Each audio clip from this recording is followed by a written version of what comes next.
E aí, pessoal, estamos aqui de volta para continuar a nossa aula de viroses. Na última aula, nós fizemos uma retomada rápida das características de vírus e falamos com maior ênfase com respeito ao vírus HIV, que seria a grande pandemia que nós temos ainda nos dias de hoje e que se mantém estável há um bom tempo, ok?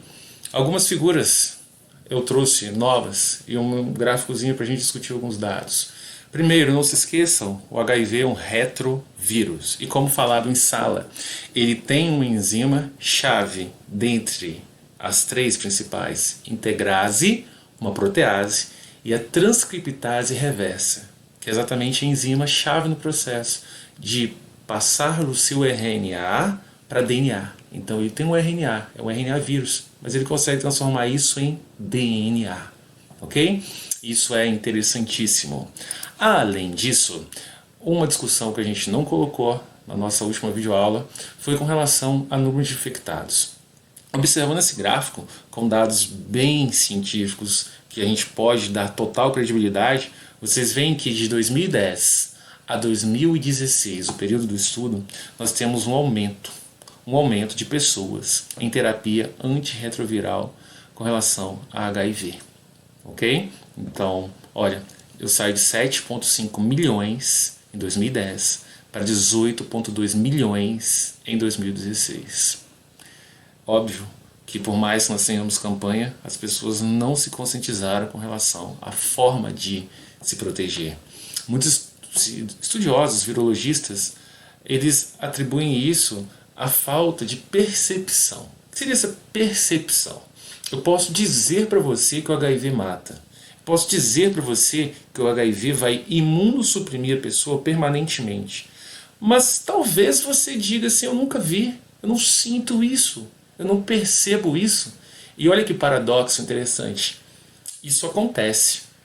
Só que, ou seja, acontece, imunossuprime. Só que, devido aos antirretrovirais e a eficiência que eles têm, nós temos uma sobrevida de 35 anos estimada hoje para uma pessoa que porte o HIV, que seja portador do vírus da imunodeficiência humana. Então, por mais que a gente diga assim, olha, é problemático, as pessoas tendem a não dar crédito. Resultado, olha como é que está aí a barra, crescendo ano a ano. De 2016 para cá, infelizmente, o crescimento se manteve, ok? Dica de filme, em inglês, In the Band Played On, e Para Nós e a Vida Continua. Fantástico esse filme, muito bom para vocês verem, como eu já havia dito, adiantado, legal demais para aumentar o seu capital crítico, porque infelizmente, vendo esse filme comparando com os dias de hoje, vocês vão ver que a postura não mudou muito. Categorizar, hierarquizar, colocar a economia à frente de alguns padrões que seriam, digamos, vindo dos valores básicos humanos, continua a existir e a gente está vivenciando história hoje com o Covid-19, certo? Com a Covid-19, na verdade, que é a doença, o vírus é o SARS-CoV-2. Galera, aqui está o mecanismo, ou uma outra forma de ver a infecção. Então, olha só, ele chega com a GP120, a sua proteína da cápsula, e vai se aderir ao CD4, que é a proteína presente no linfócito T. Quando ele faz essa adesão, ele pode agora entrar dentro da célula. Ó, ele entrou, o material genético dele, o RNA. Por meio da transcriptase reversa que ele traz, esse RNA serve de molde para fazer DNA. Esse DNA agora vem até o núcleo da célula e por meio de uma outra proteína chamada integrase, o DNA se integra ao DNA do linfócito T, controlando a atividade metabólica desse linfócito T e, por consequência, mandando ou exigindo que a célula produza cópias desse vírus. Ok? Então, esse é o mecanismo de parasitose desse vírus. Eu trouxe para você uma animaçãozinha bem completa, bem interessante sobre isso. Então, deixa eu te mostrá-la. E aqui está, pessoal, a nossa animação. Eu vou clicando e à medida em que eu clicar vão aparecer informações bem interessantes. Essa é uma descrição completa do nosso HIV. Então vocês veem aqui, por exemplo, a proteína localizada sobre a cápsula. Não se esqueçam que esse é um vírus envelopado. O que significa isso? É um vírus que tem uma bicamada, ó, ao redor da cápsula de proteína, que está representada em roxa. E aqui eu tenho as proteínas dessa cápsula, ok? Então aqui está a cápsula proteica. No interior, as moléculas de RNA, as duas moléculas, a transcriptase reversa está sendo evidenciada. E além disso, temos aqui ó, a protease e a integrase, 3 proteínas fundamentais desse retrovírus. À medida que eu clicar aqui, como já havia dito, vão surgindo informações. Então, primeiro, o HIV chega e vai se aderir ao CD4 do linfócito T. Linfócito T do tipo CD4. Então, olha a animação. Chegou, ó. Aderiu. A descrição vai aqui, meu amigo. Olha aqui, galera. Fusão do envelope do vírus com a membrana da célula. Vai fusionar e vai entrar na célula. Olha que legal. Liberação do RNA viral e das enzimas. Olha o que acontece. Vai desmontar, hein? Viu? Agora você tem a integrase, tem a protease, a transcriptase reversa e o RNA livre. Ele vai obrigar a célula a produzir DNA para ele, hein? Olha. Por meio da transcriptase reversa, integração do DNA viral ao DNA celular por ação agora da enzima integrase. A RNA, a nossa transcriptase reversa já trabalhou, agora a integrase trabalha. Feita essa fusão, transcrição do RNA viral do núcleo. A célula usa o DNA viral como molde para a produção de RNA que passa para o citoplasma. Você se lembra das aulas de síntese proteica? Na síntese proteica, o DNA serve de molde para se fazer RNA. Olha que interessante. Agora que o HIV tem um DNA, ele vai obrigar a célula a produzir RNA. Olha, esse RNA é um RNA vindo do HIV. Agora olha que legal, o HIV não é um vírus de RNA? Pronto, então ele multiplicou o material genético. Então nesse momento ele vai montar, ele já tem material genético, ele vai montar proteínas. Para que proteínas? Para que ele possa montar a sua cápsula. Um vírus é basicamente material genético mais uma cápsula, então metade do caminho já se foi. Pronto, então agora eu vou confeccionar cápsulas, montar o novo HIV e vai sair dessa célula. Então essa é a animação que eu queria trazer para vocês. Bem interessante, bem completa em termos de teoria. Ok? Então vamos lá, galera. Vamos voltar para as viroses. Então tá aí, gente.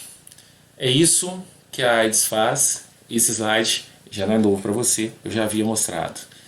Nas viroses que vão se seguir, galera, eu queria que vocês se atentassem para a forma de estudá-la. Muito difícil você ver uma questão em provas que cobre de vocês aspectos de sintomas da doença, embora seja bem interessante estudá-los.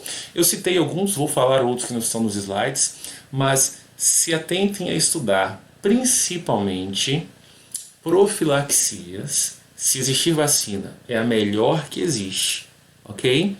E se atentem também a modos de transmissão. Porque algumas viroses podem ser veiculadas além de animais, como por exemplo raiva, pode ser veiculada também por água, beleza? Então vamos lá. Primeira delas, catapora. Olha só, galera, de doente para doente, ó. Gotículas de saliva, contato com lesões da pele, com roupas e objetos contaminados por um doente. Essa catapora, também chamada varicela, ela possui vacina. Então ela não tem uma frequência muito grande. No entanto, é uma doença que até hoje a gente ouve falar, a gente vê pessoas que têm catapora. Beleza? O quadro sintomático, vou te chamar a atenção para outra coisa. A maior parte das viroses nos deixa prostrados. Seria isso. Basicamente seria um quadro de cansaço. Basicamente é isso. Então olha só, eu sinto febre, prostração, dor de cabeça, manchas vermelhas na pele, obviamente todo mundo sabe disso, que acumula um líquido claro que se torna amarelo, forma uma crosta, que a gente, com uma casca escura, e isso coça bastante. Quem nunca viu aquela galera tomando banho com permanganato de potássio? Uma água roxa, lilás, ok? O repouso faz parte do que nós chamamos de tratamento de suporte para qualquer virose. Qualquer virose que o meu organismo, obviamente, tem que superá-la para que eu não venha morrer, o tratamento de repouso é extremamente importante. Nesse caso, é quando eu tenho tratamento de suporte repouso, hidratação, esquecer problemas, comer correto e comer em quantidade adequada. Mas tem uma profilaxia interessante, como já falamos, que é a vacina. Beleza? Aqui o destaque para os diferentes momentos da doença. Olha só, eu tenho aqui uma pápula, eu tenho uma vesícula que tem líquido e agora esse líquido extravasou. Uma úlcera. Ulceração é quando você tem a perda do tecido da epiderme, nesse caso. Então, os 3 momentos da evolução da doença da catapora. Beleza? Pode deixar manchas permanentes. Por quê? Porque pode atingir a derme, que é o tecido abaixo da epiderme. Se atingir a derme, a gente vai cicatrizar, mas o tecido não é igual à epiderme que foi retirada. Daí as cicatrizes permanentes. A evolução da catapora dos últimos anos nos mostra claramente um problema. Dá uma olhada no ano 2000. Dá uma olhada no ano de 2013. Norte, Nordeste, Sul, Sudeste, Centro-Oeste brasileiro. Todas as regiões eu tive aumento. Em alguns maiores do que o outro. Mas, se a vacina e aumentou, eu vou atrelar isso a 2 fatores. Ou, talvez eu lançaria 2 hipóteses, mas nesse caso 2 verdades. As pessoas pararam de se vacinar e, em algumas regiões, a ausência da vacina. Ok? As pessoas não foram vacinadas, logo não tem imunização. Logo, o vírus vai provocar problemas. Então essa é a nossa catapora. Cachumba, pessoal, uma doença bem atrelada aos primeiros anos de vida. Vulgar que as pessoas digam que as crianças, principalmente os meninos, devem manter repouso, porque pelo contrário, os testículos vão inchar. Fato, verdade. No entanto, as pessoas usam dizer que a cachumba que começa na região da face, ela desce para os testículos. O que acontece é o seguinte: quando não há o repouso, o vírus se multiplica, vai contaminar via corrente sanguínea vários órgãos do organismo humano, dentre eles o testículo, provocando hipertrofia, acúmulo de líquido, um edema bem acentuado, que a gente chama de orquite. Mas as meninas também podem sofrer, obviamente não no testículo, mas no ovário. E aí a gente chama de ooforite, como vocês estão vendo, olha, no testículo, orquite, ovário, ooforite. Mas olha, é uma doença que pode ter uma evolução com um quadro clínico bem complexo. Pâncreas e cérebro podem ser comprometidos também. Ok? Os doentes. Tratamento de suporte, pautado de novo. Alimentação, hidratação, descanso e show estresse. E óbvio, se há vacina, é uma doença com uma frequência baixa. Aqui a gente vê a região da face de uma criança hipertrofiada. Gente, nós temos 3 glândulas salivares: sublingual, submandibular, 2. Desse lado, parótidas. O vírus causa infecção na parótida, logo parotidite. Beleza? Parotidite. Dengue, galera. Dengue é uma doença de ampla distribuição no mundo e que no nosso querido Brasil vem fazendo estrago há um bom tempo. Causado por vários tipos virais, muitas pessoas já pegaram todos os 4 tipos virais, mesmo sendo brasileiros. Já pegaram várias vezes, sim, infelizmente, o mesmo tipo viral no Brasil hoje. Transmitida pelo mosquito Aedes aegypti, mas esse não é o único vetor, não é o único cara que sai veiculando esse vírus. Existem outros, mas são secundários, ok? O mosquito, como caracterizado pela foto, tem manchas brancas, ele é escuro, com essas manchinhas brancas, tem um hábito diurno, com reprodução em água limpa parada, mas olha, eu vou dizer para vocês que já foi noticiado cientificamente a evolução desse hospedeiro e já observaram a Aedes aegypti colocando ovos em água salobra, tá? E em água que não era tão suja assim também já foi noticiado. Então a coisa pode se tornar mais problemática e a gente sabe que é um problema sério de saúde pública no Brasil. Beleza? Obviamente que essa imagem aqui chama atenção, causa certo sentimento ruim, negativo na gente, mas é bom para saber o que é hemorragia nesse caso. Então olha só, temos a dengue clássica, a famosa doença quebra-ossos, ossos por doer, articulações principalmente, dor atrás dos olhos, dor nos músculos, dor. ok? Mas temos uma face dessa doença que é muito pior, que é a face hemorrágica, onde os vasos sanguíneos começam a perder sangue para o meio. E isso pode acontecer em alguns lugares do corpo que são extremamente comprometedores, como os dois citados. A dengue hemorrágica, além dos sintomas da dengue clássica, adição, vai ter hemorragia intestinal e inflamação no fígado, ok? Coisa muito séria. E aqui, galera, não existe medicamento. Então a gente faz um tratamento de suporte. O tratamento de suporte vai me dar, às vezes, também alguns fármacos em ambiente hospitalar. Esses fármacos vão amenizar quadro de sintomas e às vezes me tornam mais forte para reagir ao vírus. Consumo de líquidos, não usar medicamentos à base de ácido acetilsalicílico. O AAS, ácido acetilsalicílico, é um vasodilatador. Se o vaso sanguíneo tem esse diâmetro, ele faz isso. Pensa, se um indivíduo está com esse diâmetro de vasos sanguíneos e já está com hemorragia, o que vai acontecer quando tomar ácido acetilsalicílico e o vaso sanguíneo fazer isso? O ácido acetilsalicílico é vasodilatador, por isso nunca deve ser usado quando tiver suspeita de dengue. No caso da dengue hemorrágica, o tratamento requer transfusão de sangue, obviamente reposição do fluido perdido, aplicação de soro e plasma. Assintomática, branda, graves e fatais. Nós temos os 4 tipos de dengue, depende do indivíduo. E algo que as pessoas falam muito, é muito notório que as pessoas não sabem da existência da vacina da dengue. Por quê? A eficiência é baixa, de modo que o SUS não assumiu a compra dessa vacina e distribuição para a população como um todo. É mais interessante, mais barato a conscientização das pessoas quanto a métodos profiláticos, tipo combate ao vetor, não vamos deixar o mosquito reproduzir, do que a vacina. Mas você pode tomar a vacina por sua conta e risco, pagando. Só que a eficiência dela é baixa, de modo que eu posso tomar a vacina, mas eu posso vir a ter dengue, sim. Mas hoje temos vacina já no mercado. Beleza? Febre amarela, galera, também veiculada pelo Aedes aegypti, mas tem alguns outros que a veiculam, como a hemogogus. Mas o Aedes é mais, digamos, constante nisso. Comprometimento do fígado, baço, rins, medula óssea e gânglios linfáticos. Febre alta, calafrios, dor de cabeça e prostração.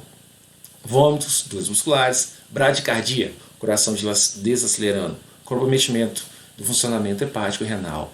Essa parte aqui eu quero frisar. Hepático vem de fígado. O nosso fígado é uma máquina fantástica. Faz de tudo. O fígado armazena carboidrato para você. O seu fígado te ajuda em digestão porque ele produz a bile. O seu fígado produz hormônio. O seu fígado faz de tudo.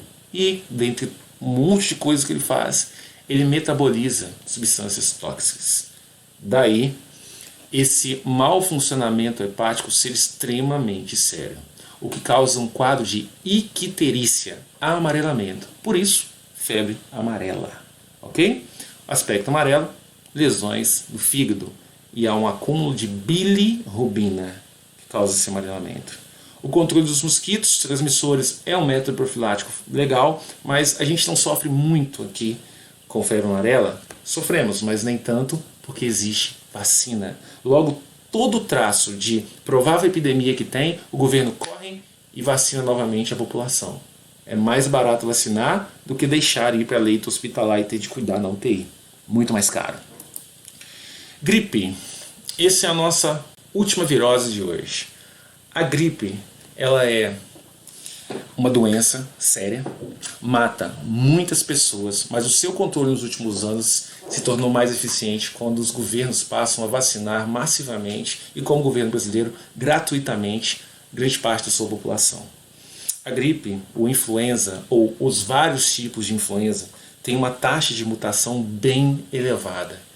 Por ser uma doença que sempre é comparada com outras, a gente vai focar um pouco mais nela. Então, olha só. Gotículas de saliva e secreções nasais. Poxa, seria o fato de eu espirrar quando estou gripado e contaminar outras pessoas.